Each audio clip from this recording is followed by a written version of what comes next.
konstitusi itu kan pada dasarnya adalah peraturan dasar ya. Peraturan paling mendasar. Konstitusi itu kalau di kita adalah Undang-Undang Dasar 1945. Gitu ya.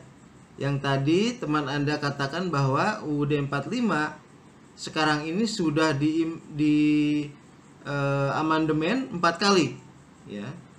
Sudah diamandemen 4 kali, yaitu pada tahun 99, 2000, 2001 dan 2002 gitu ya. Jadi konstitusi kita yang sekarang berlaku adalah UUD 45 amandemen 4 kali gitu ya. Amandemen yang sudah 4 kali gitu. Terdapat batasan-batasan konstitusi ya.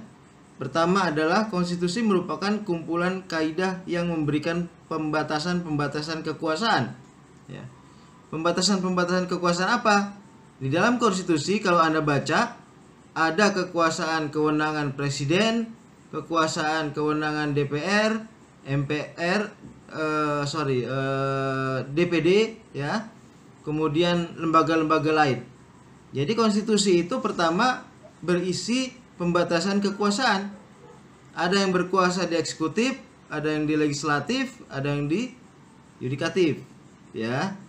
Kemudian yang kedua, di dalam konstitusi itu adalah dokumen tentang pembagian tugas seperti tadi saya katakan ya. Tugas dari DPR apa, tugas dari DPD apa, tugas presiden apa, dan lain-lain. Setiap lembaga disebutkan gitu ya. Kemudian konstitusi adalah deskripsi dari lembaga-lembaga negara ya. Penjelasan dari lembaga-lembaga negara. Kemudian konstitusi juga adalah tentang perlindungan HAM. Jadi di dalam konstitusi itu tercantum pasal-pasal tentang HAM ya, hak asasi manusia ya. Oke, ada ajaran pokok paham konstitusionalisme. Setidaknya ada 4 ajaran pokok paham konstitusionalisme. Pertama, di dalam konstitusi itu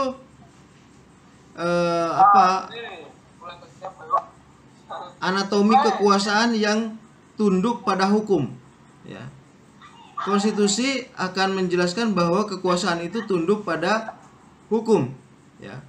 Kemudian adanya jaminan perlindungan terhadap hak asasi manusia. Di dalam konstitusi ada jaminan-jaminan terhadap hak asasi manusia. Kemudian adanya peradilan yang bebas dan mandiri ya. Adanya peradilan yang bebas dan mandiri.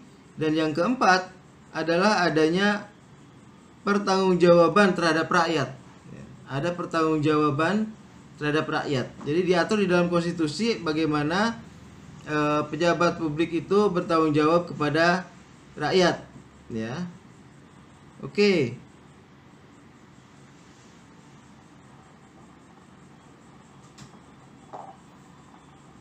Pasal-pasal yang memuat jaminan terhadap hak asasi manusia adalah pasal 26 sampai pasal 34. Jadi Anda bisa buka sendiri UUD 45 ya.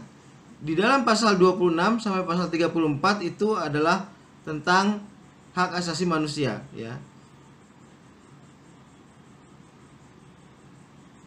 Jadi pertemuan kita kali ini khusus membahas tentang UUD 1945 gitu ya. Konstitusi, di mana konstitusi kita sekarang adalah UUD 45 yang sudah diamandemen 4 kali ya. Untuk yang ingin membaca konstitusi lengkapnya tentu Anda bisa Google di googling ya. Banyak sekali dokumen-dokumen tentang konstitusi.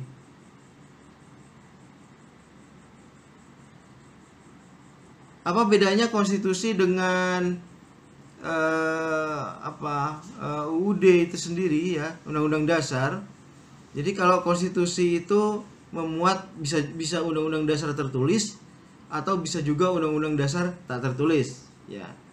Seperti misalnya di Inggris itu kan konstitusinya tidak tertulis gitu.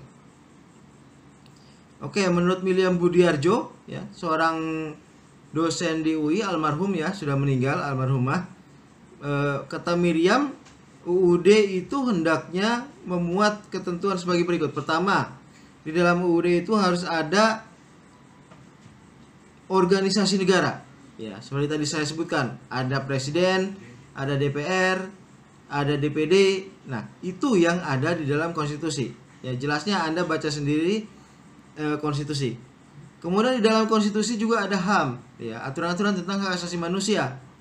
Tadi saya sebutkan HAM di dalam UUD 45 kita itu ada di pasal 26 sampai pasal 33. Ya, 33 bisa Anda baca sendiri. Dari poin 26 sampai 33. Isinya adalah tentang hak asasi manusia, berbagai hal tentang hak asasi manusia. Kemudian yang ketiga, prosedur pengubahan UUD, ya. Di dalam UUD itu selalu ada prosedur bagaimana mengubah UUD, bagaimana mengamandemen UUD, ya. Kenapa UUD kita bisa diamandemen tahun 99 sampai 2002 adalah karena di dalamnya ada pasal yang menjelaskan tentang bagaimana perubahan UUD, gitu ya. Kemudian yang keempat adalah ada kalanya memuat larangan untuk mengubah UUD, tapi di dalam konstitusi kita tidak, ya. Karena di dalam konstitusi kita itu memungkinkan untuk diubah, gitu ya. Kemudian yang kelima, merupakan aturan hukum tertinggi yang mengikat seluruh warga negara dan lembaga negara, gitu ya. Oke, saya kira itu tambahannya. Ya, konstitusi kita semakin kesini itu semakin liberal, ya. Apalagi dibanding UUD 45 yang asli. UUD 45 hasil amandemen keempat itu sangat liberal, ya. Bisa kita lihat misalnya pada pasal-pasal tentang ekonomi, ya. Yang dulu itu ekonomi kita berasaskan kekeluargaan, setelah amandemen itu sudah semakin berlandaskan pada individualisme, ya. Konstitusi kita seperti di dalam bagian ekonomi itu sangat individualistis sekali, gitu ya. Nah, kalau melihat seperti itu, maka sesungguhnya konstitusi kita itu sudah agak jauh dari Pancasila, ya. Karena Pancasila menghendaki bahwa kehidupan bernegara kita itu tetap kolektivisme, gitu ya. Tetap mengutamakan masyarakat, tetap mengutamakan kebaikan bersama, gitu ya, sebagai negara, gitu ya. Nah, tetapi dalam konstitusi hasil amandemen keempat itu memang sudah sangat liberal, ya, sudah sangat individualistik sekali, gitu. Termasuk juga di dalam politiknya, gitu ya. Di dalam politiknya itu sudah benar-benar mengagungkan individualisme, gitu ya. Individualisme bahkan sudah lebih liberal dari di barat, gitu ya.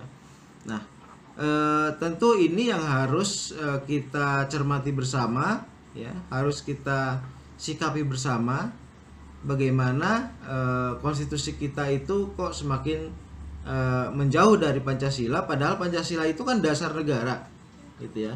Pancasila itu fondasi kehidupan bernegara. Nah, setiap perundang-undangan termasuk undang-undang yang paling dasar yaitu UUD itu tidak boleh bertentangan dengan Pancasila. Nah, kondisinya sekarang adalah UUD 45 hasil amandemen keempat itu sudah liberal, gitu ya. Nah, kira-kira apa yang harus diupayakan, ya, dilakukan? Apa yang harus diupayakan? Ya, tentu saja kita harus membuka kemungkinan agar dilakukan kembali amandemen, ya, dan hasil amandemennya itu harus mendekatkan kita pada sifat-sifat dasar kita, kekeluargaan, ya, kemasyarakatan, ya, kolektivis, ya. Masyarakat kita seperti kata Bung Hatta katakan, masyarakat kita itu, kata Bung Hatta, adalah masyarakat yang kolektif, ya. Masyarakat yang mengutamakan kemasyarakatannya dibanding individunya sendiri, gitu. Termasuk di dalam sistem ekonomi, Bung Hatta menyarankan sistem ekonomi yang kolektif. Apa itu sistem ekonomi yang kolektif? Adalah koperasi, gitu ya. Karena itu sampai sekarang Bung Hatta disebut sebagai Bapak Koperasi, ya, Bapak Koperasi Indonesia, gitu. Karena bagi Bung Hatta bangsa Indonesia itu pada dasarnya kolektif. Jadi yang paling baik ya untuk dilaksanakan adalah berbagai hal itu harus bersifat kolektif, baik itu ekonomi, politik, sosial dan lain sebagainya, gitu ya. Nah, perkembangan sekarang adalah perkembangan yang harus direvisi kembali. Harus direvisi kembali. Apa keburukan kalau kita terus ya mengarah pada individualisme? Ya. Semakin bangsa ini bersifat individualistik, maka ketimpangan itu akan semakin lebar. Karena setiap orang hanya akan berjuang untuk kepentingannya sendiri saja, gitu. Artinya apa? Keadilan sosial bagi seluruh rakyat Indonesia itu akan semakin jauh dari realitas, dari kenyataan, gitu ya. Alih-alih tercipta keadilan sosial, di dalam masyarakat kita akan tercipta ketimpangan sosial yang semakin lebar. Jadi, kalau kita lihat dalam masyarakat kita ketimpangan semakin lebar, yang kaya semakin kaya, yang miskin semakin miskin, kalau itu yang terjadi, itu akibat dari kehidupan kita, termasuk konstitusi kita, yang semakin individualistis, semakin menjauh dari sifat kolektivitas kita, sifat kemasyarakatan kita yang kolektif, gitu. Kalau itu dibiarkan, maka ketimpangan akan semakin lebar, ya. Yang kaya akan semakin kaya dan yang miskin akan semakin miskin. Nah, apa yang harus diupayakan sekarang? Diupayakan sekarang adalah kembali pada kesadaran bahwa bangsa ini bangsa kolektif, ya. Segala praksis bernegara itu harus berdasarkan pada kolektivisme, gitu. Oke, konstitusi kita yang sekarang adalah konstitusi yang menyimpang dari Pancasila, gitu. Ya, karena itu selalu ada keinginan untuk mengubah kembali konstitusi, gitu. Cuman keinginannya agak kurang tepat karena yang terbesar keinginannya adalah kembali pada UUD 45 yang murni, gitu, yang asal, gitu. Menurut saya itu agak kurang baik kalau kembali pada UUD 45 yang asli, gitu ya. Karena banyak kekurangan juga di dalam UUD 45 yang asli, gitu. Jadi kalau mau diubah UUD 45 hasil amandemen keempat, ya tidak perlu mencita-citakan kembali ke UUD 45 yang asli. Bung Karno pun mengatakan bahwa ini UUD yang bersifat sementara saja karena yang penting bisa merdeka, gitu, waktu itu tahun 45, gitu. Setelah itu buatlah undang-undang dasar yang lebih baik, gitu ya. Buatlah undang-undang dasar yang lebih baik.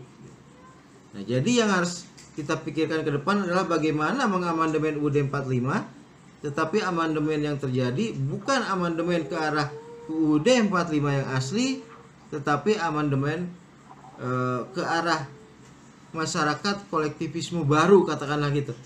Ya. Masyarakat kolektivisme yang sesuai dengan tantangan era sekarang, sesuai dengan tantangan era digital, gitu ya. Masyarakat kolektif yang sesuai dengan tantangan era digital, gitu. Masyarakatnya tetap gotong royong, tetapi sesuai dengan tantangan era digital.